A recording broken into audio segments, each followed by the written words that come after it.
ሰላም ሰላም። ለዚህ የዩቲዩብ ቻናል አዲስ ከሆናችሁ ሰብስክራይብ በማድረግ የደወል ምልክቷን በመጫን ቤተሰብ ይሁኑ። ይህን ቪዲዮ አስተማሪ ስለሆነ ለሌሎች ተደራሽ እንዲሆን ላይክ በማድረግ እንጀምረው። 4 የዩቲዩብ ቻናሎች አሉኝ።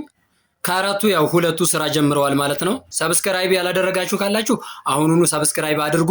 አብዛኞቻችን ዩቲዩበሮች የምንሰራው ስህተት ምንድነው?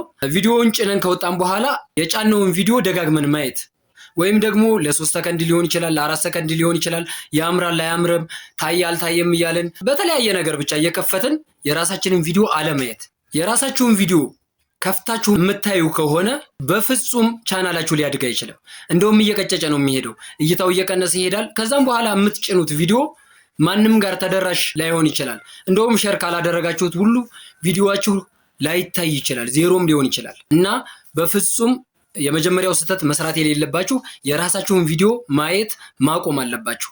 ሌላ መስራት የሌለባችሁ ስህተት ከጫናችሁ በኋላ ቪዲዮአችሁን እዩልኝ ብላችሁ ሊንካችሁን አለመላክ። ለምን? የምትልኩለት አካል ካልተመቸው፣ ቪዲዮአችሁ ካልተመቸው፣ ካልሳበው 4 ሰከንድ ወይም ደግሞ እንደቆየ ቢባል 5ም 3ም ደቂቃ እንደ ቪዲዮአችሁ ርዝማኔ ማለት ነው ቆይቶ ሊወጣ ይችላል። እንደ ቪዲዮአችሁ ርዝማኔ ቪዲዮአችሁ ለምሳሌ 15 ደቂቃ ቢሆን ከዛ ከ15 ደቂቃ 2ቱን ደቂቃ አይቶት ወጣ። ዩቲዩብ ደግሞ ምን ያህል ኦዲየንሳችሁን ቆይታ ምን ያክል ቪዲዮአችሁ ላይ ቆየ የሚለውን ያንን አነጻጽሮ ነው ቪዲዮአችሁ ቫይራል እንዲወጣ የሚያደርገው ማለት ነው። እና በቻላችሁት መጠን ለቤተሰብ ሊሆን ይችላል፣ ለጓደኛ ሊሆን ይችላል፣ ቪዲዮአችሁን ባትልኩ ይመረጣል ማለት ነው። እንደዚህ አይነት ሰዎች ማለት የላካችሁላቸው ሰዎች ቪዲዮአችሁ ላይ አይቆዩ፣ እናንተንም እንዳይደብራችሁ ብለው ሊሆን ይችላል። ወይም ደግሞ ሊንኩን ስለላካችሁላቸው ከፍቼለት ያችን 1 ደቂቃ ተቆጣረለት ብሎ ሊሆን ይችላል የሚያይላችሁ። በዛ ሰዓት ዩቲዩብ የራሱን ስራ ይሰራል ማለት ነው። ምንድነው የሚሰራው ስራ? አንድ ኦዲየንስ ምን ያክል ሰዓት ቪዲዮአቸው ላይ ቆየላቸው፣ ምን ያክል ኦዲየንስ መሳብ ይችላል። ይህን አነጻጽሮ ነው የእናንተ ቪዲዮ ቫይራል እንዲወጣ ወይም ደግሞ ሌሎች ወንድም እህቶች ጋር ተደራሽ እንዲሆን የሚያደርገው ማለት ነው።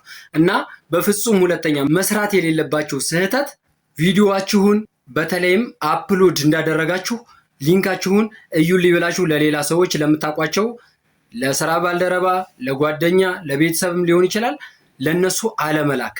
የእናንተ ቪዲዮ ቫይራል እንዲወጣ ከሚያደርገው ትልቁ ዋነኛው ነገር አቨሬጅ ቪው ዲዩሬሽን ነው። እና ይህን ነገር መጠንቀቅ ይኖርባችኋል። በተለይ ቪዲዮአችሁን አፕሎድ እንዳደረጋችሁ መጀመሪያ አካባቢ ላይ ለሰዎች አለመላክ፣ እሱ ሁለተኛው መጠንቀቅ ያለባችሁ ነገር ነው ማለት ነው። ሌላው መስራት የሌለብንና ማድረግ የሌለብን ሶስተኛው ስህተት ቪዲዮን መሰረዝ ነው። በፍጹም ቪዲዮአችንን መደለት የለብንም። አብዛኞቻችን ዩቲዩበሮች ምን እናደርጋለን? ቪዲዮ አፕሎድ ካደረግን በኋላ የሆነ ሰዓት ላይ አልታይ ይላል፣ እይታው ይቆማል። 50ም ሰው ሊሆን ይችላል፣ 100ም ሰው፣ 200ም 300ም ከዛም በታች 2ም ሰው ሊሆን ይችላል። ያን ቪዲዮ ያይልንና እይታው ይቆማል። ከዛ ምን እናደርጋለን? ይሄ ቪዲዮ ቫይራል ላይ መውጣት ስላልቻለ ብለን ወይም ደግሞ የምንፈልገውን ግብ የምንፈልገውን ቪው ስላላመጣልን ብቻ ድሌት እናደርገዋለን። መስራት የሌለብን ሶስተኛው ስህተት እሱ ነው። ይህ እኔም ላይ ደርሶ ነበር። የሆነ ሰዓት ላይ ቪዲዮውን አፕሎድ አድርጌው ወጣሁ። የመጀመሪያ ቪዲዮዬ ቻናሉን ክሬት ካደረኩ በኋላ ያለው ቪዲዮዬ ማለት ነው በደንብ እይታ ነበረው። ሁለተኛውን ቪዲዮ አፕሎድ ሳርግ እይታው በጣም ቀጨጨ። 200 ምናምን ሰው ነው ያየው እና ገብቼ ሳየው በጣም ነበር የሚያስጠላው። የመጀመሪያው እይታ ከ2000 በላይ ሄዷል። ሁለተኛው እይታ ግን በጣም ወርዶ 200 ምናምን ሆኖ ነበር ያገኘሁት። ያንን ቪዲዮ ምንም አላደረኩትም። የሆነ ሰዓት ላይ ዝም ብዬ ተምቤኑን ቀይሬ ወጣሁ ማለት ነው። ተምቤኑን ቀየርኩለት ወጣሁኝ። ከዛ የሆነ ሰዓት ላይ ገብቼ ሳየው 6000 አካባቢ ቪው አለው በሳምንት። ያንን 6000 ምናምን ካየው በኋላ በሳምንት ስገባ ወደ 17000 ቪው ገብቷል ማለት ነው። ከሆነ ሰዓት በኋላ 20000 አልፏል ማለት ነው። ቪዲዮ መደለት የለብንም በፍጹም። ቪዲዮ ስንደልት 3 ነገር እናጣለን። የመጀመሪያው ላይኩ ነው። ሁለተኛው ደግሞ እይታው ነው። ሶስተኛው ነገር ምንድነው? ሰብስክራይቡ። በዛ የመጣ ሰብስክራይብ እናጣለን። አሁን ላይ በተለይ ዩቲዩብ የሚያየው ምንድነው? አንድን ቪዲዮ አፕሎድ አድርጋችሁ አንድ ሰው 1 ደቂቃ እንኳን ሳያይ ሰብስክራይብ ካደረገ አይቆጥረው። ያ ደግሞ ለዚህ እንዲመቸው ነው ማለት ነው። አፕሎድ ያደረጋችሁ ተደልቶ ሲያገኘው ምንድነው የሚያደርገው?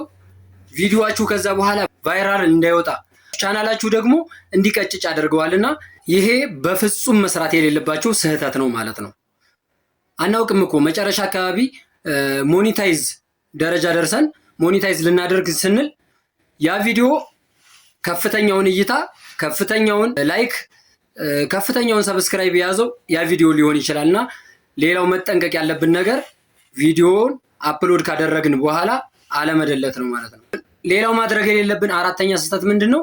ቪዲዮ በማንኛውም ሰዓት አፕሎድ አለማድረግ። ማቆም ያለብን ስህተት አራተኛው እሱ ነው። ለምን? ቪዲዮ የራሱ የሆነ አልጎሪዝም አለው። ሰዓት አላችሁ፣ ቀን አላችሁ ያመቻቸላችሁ። በዛ ሰዓት እናንተ ስትለቁ የእናንተን ቪዲዮ ቫይራል እንዲወጣና ማስታወቂያውን ራሱ ዩቲዩብ ሰርቶ የእናንተ ቪዲዮ በዛ ሰዓት ያ ሰዓት የእናንተ ስለሆነ በዛ ሰዓት የእናንተ ቪዲዮ እንዲታይ ያደርግላችኋል ማለት ነው።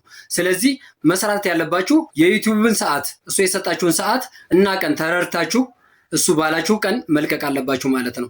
ያ እንኳን ካልሆነ እናንተ ባስለመዳችሁት ለምሳሌ ሐሙስ ከሆነ ያስለመድኩት እኔ ሐሙስ 1 ሰዓት አስለመድኩት። ሐሙስ 1 ሰዓት ላይ ቪዲዮዬን አፕሎድ ማድረግ ባስለመድኩት ሰዓት ማለት ነው። የዛኔ ምን ያደርገዋል? ከታች ያለውን የእናንተን ቪዲዮ ወደ ላይ እንዲወጣ ያደርገዋል። ሰዓቱ የእናንተ ነው። የእናንተ ኦዲየንሶች በዛ ሰዓት ላይ እናንተን የሚጠብቁበት ሰዓት ስለሆነ የእናንተ ቪዲዮ ቫይራል ላይ እንዲወጣ ከሚረዳው ነገሮች ሰዓታችሁን ጠብቃችሁ እና ቀናችሁን ጠብቃችሁ ቪዲዮ አፕሎድ ማድረጋችሁ ነው። ሌላ አምስተኛ የምንሰራው ስህተት ምንድነው? የራሳችን የሆነ ኮንተንት አለመኖር። አሁን ላይ ሰዓቱ ተሻሽሏል። ብዙ ነገር አለ። የራሳችን ኒች ሊኖረን ይገባል። የራሳችን አይዲያ ሊኖረን ይገባል። ለምን? አንድን ነገር ቀድመን ከተጨነቅንበትና ይህን ቪዲዮ እጭናለሁ ብለን ካሰብንበት ከተዘጋጀንበት አሪፍ ቪዲዮ መስራት እንችላለን። ስለሆነ ቴክኖሎጂ ነክ ነገር እያወራሁ ነው ልበል። ሙሉ ኢንፎ የለኝም። ያንን ምን ማድረግ እችላለሁ? አሁን ላይ ለጀሚናይ መስጠት ወይም ደግሞ ቻት ጂፒቲ ላይ ያንን አይዲያ መስጠት መልሶ ይልክልኛል። የኛ ስራ ምን ይሆናል? ለቪዲዮአችን መዘጋጀት። እንዴት አድርጌ ብሰራው ነው ይህን ቪዲዮ ውጤታማ የሚሆነው? ሰዎች ጋር ተደራሽ የሚሆንልኝ? ምን ያክል ሰዎችን ይይዛል? ምን ያክል ሳቢ ነው? ቀድመን ልንዘጋጅበት ይገባል። እነሱን ቀድመን ካዘጋጀን በኋላ ኤዲትም ላይ አንቸገርም። ቪዲዮውን አፕሎድ ስናደርገው ሰዎችን መሳብ ይችላል። ለምን? አንድ ቪዲዮ ሰዎች ሊወዱት የሚችሉት እኔ ስወደው ነው። አምኜበት አፕሎድ ሳደርገው ሌሎች ሰዎች መምጣት ይችላሉ። እኔ ሳልወደው ቪዲዮ ስለሆነ ብቻ ወስጄ አፕሎድ አድርገዋለሁኝ ለኔ ያላማረኝን እንዴት ሌላ የውጭ ሰው ሊስብ ይችላል?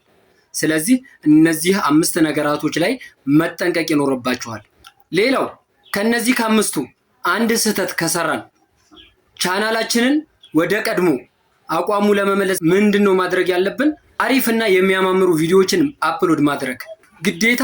መንጭቆ የሚያስነሳው ሌላ ቪዲዮ ያስፈልገዋል። ያንን ቻናል መልሶ እንዲያስነሳልን አሪፍና ጥራቱን የጠበቀ እንደዚሁም ደግሞ ሳቢ የሆነ ቪዲዮን ማዘጋጀት ይኖርብናል ማለት ነው። ለዛሬ ይዤላችሁ የመጣሁት ይሄን ነበረ።